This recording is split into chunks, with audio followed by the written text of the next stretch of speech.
Assalamualaikum warahmatullahi wabarakatuh. Bertemu kembali dengan saya Sofyan, owner dari Panti Sehat Yanmu. Teman-teman sekalian, mudah-mudahan semuanya sehat selalu dan senantiasa bergembira ya. Pada kesempatan kali ini kita akan mengenalkan ya berkaitan dengan patah tulang atau yang disebut dengan fraktur ya. Sebelum nanti kita membahas bagaimana cara pengobatan dan penanganan masalah patah tulang, maka di sini tidak ada jeleknya kita akan mengenalkan dulu apa itu yang disebut dengan patah tulang ataupun dalam bahasa medisnya disebut dengan fraktur. Jadi fraktur itu adalah hilangnya kontinuitas dari tulang itu sendiri akibat patahnya tulang. Ya, jadi patah tulang itu adalah terputusnya susunan tulang dari sistem anatomisnya. Sehingga yang tadinya tulang itu bersambung seperti ini, kemudian bisa terputus ya, seperti ini ataupun seperti ini ataupun yang lainnya. Itu yang disebut dengan patah tulang. Ada banyak sekali anggapan-anggapan yang mungkin perlu kita perjelas ya. Sebenarnya patah tulang itu apakah harus dioperasi atau cukup ditindaklanjuti di tempat-tempat alternatif sih? Ya, kita tidak akan membahas ya operasi ataupun pengobatan alternatif, tapi di sini kita akan membahas jenis-jenis ataupun pengertian dari patah tulang. Ada beberapa faktor yang bisa menyebabkan terjadinya fraktur atau patah tulang. Di antaranya yaitu adalah insiden trauma. Apa itu insiden trauma? Yaitu adalah insiden yang menyebabkan tulang itu tertekan. Dengan tekanan itulah nanti tulang itu bisa patah karena tekanan yang melebihi kekuatan dari tulang. Baik itu karena benturan ataupun ketika kecelakaan atau mungkin ketika kita saat olahraga ya. Faktor yang kedua dari penyebab patahnya tulang itu yaitu adalah faktor patologis. Faktor patologis itu apa teman-teman sekalian? Jadi faktor patologis itu yaitu suatu faktor di mana tulang ini mengendap penyakit. Contohnya adalah flu tulang ya, TBC ataupun pengkeroposan tulang. Yang mana tanpa adanya benturan, tanpa adanya trauma insiden, itu tulang bisa patah dengan sendirinya. Kemudian faktor yang berikutnya yaitu adalah faktor yang disebut adalah faktor spontan. Faktor spontan ini biasanya terjadi orang-orang yang mengendap penyakit polio ataupun di kalangan orang-orang militer ya yang memang ada tekanan-tekanan kuat di sana yang disebut juga dengan stres tulang. Teman-teman sekalian, ketika kita sudah memahami faktor-faktor penyebab patah tulang, tentunya kita bisa meminimalisir ya dari faktor-faktor tersebut sehingga kita bisa terselamatkan dari adanya fraktur ataupun patah tulang pada diri kita. Kemudian teman-teman sekalian, ketika kita mendapatkan faktor-faktor tersebut, tentunya kita harus tahu ya gejala-gejala apa yang menunjukkan ketika kita tadi mendapatkan 3 faktor tadi kita itu patah tulang ya. Ada beberapa gejala ketika orang-orang itu mendapatinya gejala-gejala itu pada dirinya baik atau pada orang lain, kemungkinan besar bisa dipastikan orang itu terkena yang namanya patah tulang atau menjadi korban patah tulang. Gejala yang pertama yaitu rasa nyeri ataupun sakit yang luar biasa pada bagian tulang dan sekitar yang terkena cedera tadi. Gejala yang kedua, adanya bentuk tulang yang berbeda dari sewajarnya. Misalnya kita tangan seperti ini, yang bentuknya lurus seperti ini, kemudian ketika Anda semuanya mungkin terbentur ataupun jatuh ya, posisi tangan Anda menjadi bengkok ataupun bahkan posisi ada benjolan-benjolan yang ada di sekitar tulang itu ya.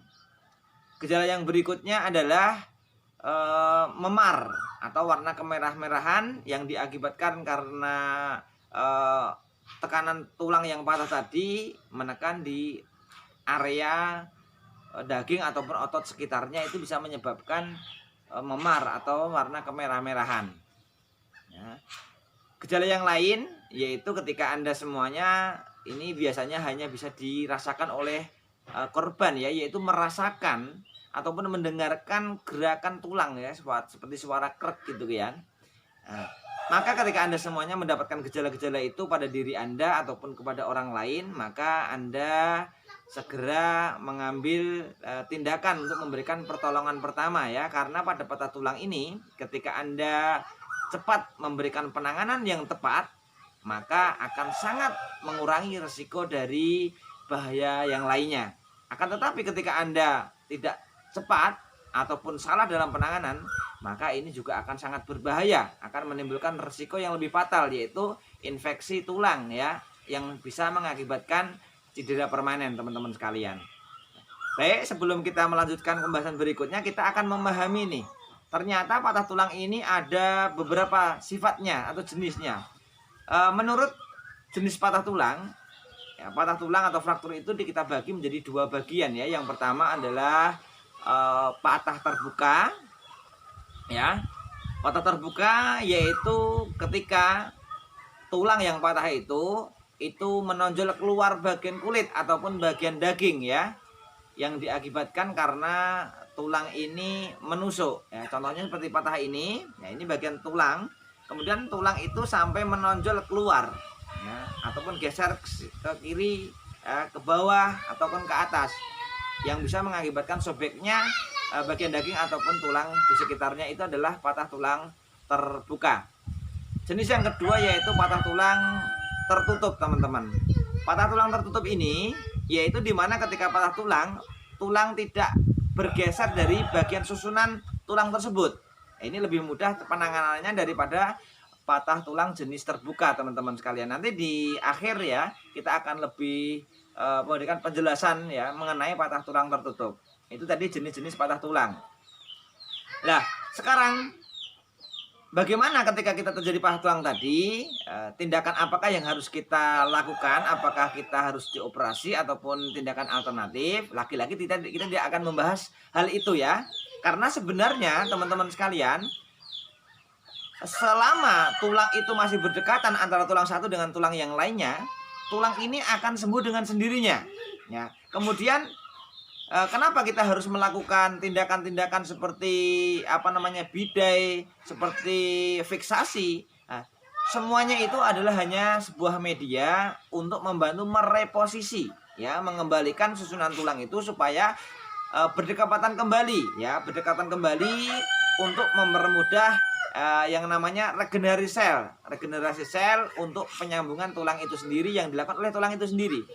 Jadi ketika Anda semuanya melihat orang patah tulang, kenapa harus dioperasi ataupun dibawa ke alternatif, tentunya di sana langkah-langkahnya sebenarnya sama, yaitu melakukan fiksasi, baik dengan melakukan memasukkan pen untuk imobilisasi supaya tulang itu tidak ada pergerakan setelah direposisi, ataupun di tempat-tempat alternatif mungkin Anda sering bisa melihat dengan ada yang namanya adalah bidai atau spalek.